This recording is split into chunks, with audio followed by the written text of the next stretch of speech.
Hi everyone అందరికీ నమస్తే. నేను సుపర్ణ. సుపర్ణ ఫ్లేవర్స్‌కి అందరికీ స్వాగతం. ఈ లడ్డూ చూసారు కదా! ఎంత టెంప్టింగ్‌గా ఉందో. ఈ లడ్డూ టెంప్టింగ్‌గా ఉండటమే కాదండి, మనకు కావాల్సిన శక్తిని, అందాన్ని, ఆరోగ్యాన్ని కూడా ఇస్తుంది. అంత మంచి రుచికరమైన, ఆరోగ్యకరమైన లడ్డు అన్నమాట. దీన్ని మనం ప్రతినిత్యం ఒక్కటి తీసుకున్నామనుకోండి, మన ఆరోగ్యం మన చేతుల్లోనే ఉంటుంది. మరెందుకు ఆలస్యం?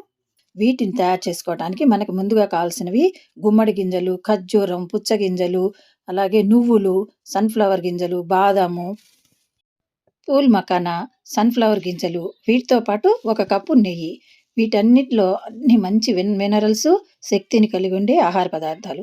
మనం నిత్యం తినే ఆహార పదార్థాల్లో ఎంతవరకు బలం ఉంటుంది చెప్పండి? అన్నీ పొల్యూటెడ్‌వి కదా! అందుకని మనం ఈ పప్పులన్నిటిని నానబెట్టుకొని తినమంటారు. కానీ అలా తినలేం కదా రోజు. ఈ బాదం పప్పులో పోషకాలు అధికంగా ఉంటాయి. అలాగే గుడ్ కొలెస్ట్రాల్ ఉంటుంది కాబట్టి గుండెకి, ఆరోగ్యానికి మంచిది. విటమిన్ ఇ, మెగ్నీషియము, కాల్షియము అలాగే ప్రోటీన్ కూడా ఎక్కువగుంటుంది కాబట్టి వీటిని తీసుకున్నాం. ఆ తర్వాత గుమ్మడి గింజలు. ఇవండి మంచి జ్ఞాపక శక్తిని పెంచుతాయి. పుష్కలంగా ఖనిజాలను అందిస్తాయి. ఎముకలు గట్టిగా ఉండేటట్లు చూస్తాయి. మనకి మంచి బలాన్నిస్తాయి. మటను, చికెన్ కంటే కూడా ఎక్కువ బలమైనవిటవి. అందుకని తక్కువ ఖర్చులో వస్తాయి కాబట్టి వీటిని తీసుకున్నాం. ఆ తర్వాత సన్‌ఫ్లవర్ గింజలు. ఇవన్నీ మెయిన్‌గా కీళ్ళ నొప్పులు రాకుండా కాపాడతాయి. అలాగే ఎన్నో పోషకాలను అందిస్తాయి. తర్వాత ఇందులో విటమిన్ బి6, ఈ, మెగ్నీషియం, రాగి వంటి అనేక పోషకాలుంటాయి. ఫైబర్ గూడా ఎక్కువుంటుంది. ఆ తర్వాత పుచ్చగింజలు. వీటిలో అండి విటమిన్స్‌తో పాటు magnesium, iron, potassium, phosphorus, zinc, copper, manganese సమృద్ధిగా ఉంటాయి. ఇందులో ఉండే అమైనో యాసిడ్స్ రక్తనాళాలను వెడల్పు చేసి రక్త ప్రసరణ సాఫీగా జరిగేలాగా చూస్తాయి. ఇవి చాలా చాలా ఇంపార్టెంటు. వీటితో చట్నీ ఒకటి చేశాను. మన ఛానల్‌లో ఉంటుంది. తప్పకుండా ఒకసారి చూడండి. ఆ తర్వాత ఫూల్ మఖానా. దీనిలో ఉండే అధిక మెగ్నీషియం గుండెను ఆరోగ్యంగా ఉంచుతుంది. అలాగే కొలెస్ట్రాలు, గ్లిజరాయిడ్స్‌ని అదుపులో ఉంచుతుంది. రక్తపోటు ఉన్న వాళ్ళకు చాలా మంచి ఆహారం ఇది.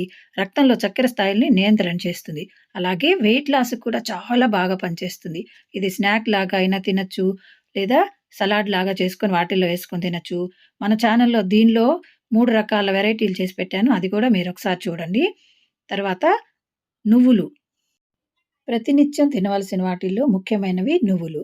ఎందుకంటే పాలలో మిగిలిన వాటిలో అన్నిట్లో కన్నా అధికంగా కాల్షియం కలిగిన వాటిని నువ్వులు. వీటిని తప్పనిసరిగా రోజు ఒక టేబుల్ స్పూన్ పరిమాణంలో అయినా కంపల్సరీగా తీసుకోవాలని చెప్తుంటారు కదా! అందుకని నువ్వులను కూడా తీసుకున్నాం. ఇవి కొంచెం చిటపటమనే వరకు వేయించేసుకొని వీటిని కూడా పోసుకున్నాం. వీటి వల్ల మనకి ఎముకలు బాగా స్ట్రాంగ్‌గా ఉంటాయి. కాల్షియం పుష్కలంగా అందుతుంది కాబట్టి. వీటిని కూడా పోసేసుకుంటే మనకి కలర్‌ఫుల్‌గా కనిపిస్తున్నాయి కదా! ఇవన్నీ కలిసి. చక్కగా ఇవన్నీ వేయించుకున్న తర్వాత మనం దీనిలో బెల్లం కానీ, పంచదార కానీ వేయం. దీని బదులు మనం ఖర్జూరాన్ని వాడుకుంటున్నాం. మంచి ఖర్జూరాన్ని తీసుకొని ఇలా గింజలుంటే తీసేసేయండి. ఇలా వేసుకొని కొద్దిగా దీన్ని కూడా వేయించుకుంటే మనకి గ్రైండ్ చేసేటప్పుడు చుట్టుకోకుండా ఉంటుంది. అందుకని ఆ వేడి బాండీలోనే ఒక్క నిమిషం సేపు వేయించేస్తే ఖర్జూరం చక్కగా ఫ్రై అయ్యి మనకి గ్రైండ్ అవుతుంది. ఇందులో పుష్కలంగా ఐరన్ అనేది ఉంటుంది కదా! తర్వాత కాల్షియము, ఫైబర్ అనేవి కూడా ఎక్కువుంటాయి. ప్రోటీను, తర్వాత మెగ్నీషియము, విటమిన్ బి6 కూడా పుష్కలంగా ఉంటాయి ఇందులో. రక్తాన్ని వృద్ధి చేస్తుందండి. అందుకని ఇన్ని మంచి క్వాలిటీలు ఉన్న వీటన్నిటిని తీసుకున్నాం. వీటన్నిటిని బైండింగ్ చేయటానికి మనం వాటర్ కాకుండా ఆయిల్ వేసుకున్నాం. ఆయిల్ అంటే నెయ్యి. మంచి దేశీ నెయ్యి అయితే రోజు ఒక స్పూన్ వేసుకుంటే మంచిదేనండి. మంచి నెయ్యిని కొంచెం ఒక స్పూన్ రోజు వాడుకోవాలి తప్పనిసరిగా. అస్సలు వేసుకోకుండా ఉండకూడదు. అలాగని ఎక్కువ కూడా వేసుకోకూడదు. మోతాదు పరిమాణంలో తింటే ఇది ఆరోగ్యానికి మంచినే చేస్తుంది. ఇవన్నీ డైజెషన్ అవ్వాలన్నా, మనకి మంచి జీర్ణశక్తి పెరగాలన్నా నెయ్యి కూడా అవసరం. తప్పనిసరిగా. వీటన్నిటిని వేయించి పోసుకున్న తర్వాత కొంచెం చల్లారిన తర్వాత గ్రైండ్ చేసుకోవాలి వీటిని. ఇవి బరకగా చేసుకోవాలండి. మరీ మెత్తగా చేసామనుకోండి, అది మనం తినేటప్పుడు నోటికి చుట్టుకుంటుంది. మనం ఇలా కొంచెం కోర్స్‌గా చేసామనుకోండి, మనం తినేటప్పుడు ఈ పలుకులు చక్కగా నోటికి తగులుతూ చాలా బావుంటాయి.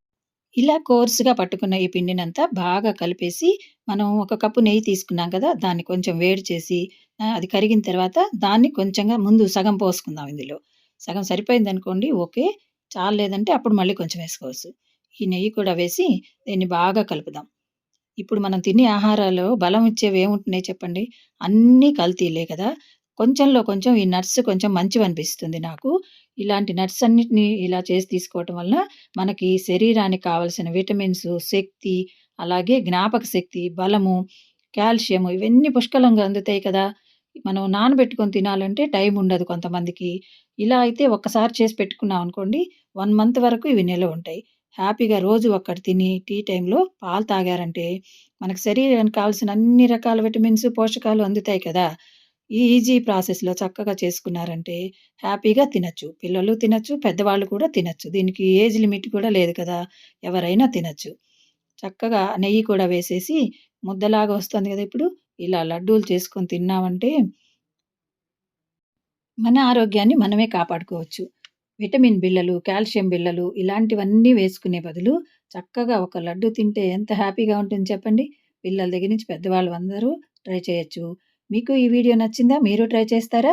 ఈ వీడియో నచ్చితే లైక్ చేయండి, కామెంట్ చేయండి, సబ్స్క్రైబ్ తప్పకుండా చేయండి. అలాగే సుపర్ణ ఫ్లేవర్స్‌ని సబ్స్క్రైబ్ చేయటం అస్సలు మర్చిపోవద్దు. సబ్స్క్రైబర్లందరికీ నా ప్రత్యేక ధన్యవాదాలండి. మీరందరూ మంచి ఆరోగ్యంగా ఉండాలి నాతో పాటు అనే చిన్న ఉద్దేశ్యంతో ఈ వీడియో చేస్తున్నాను. Thank you for watching.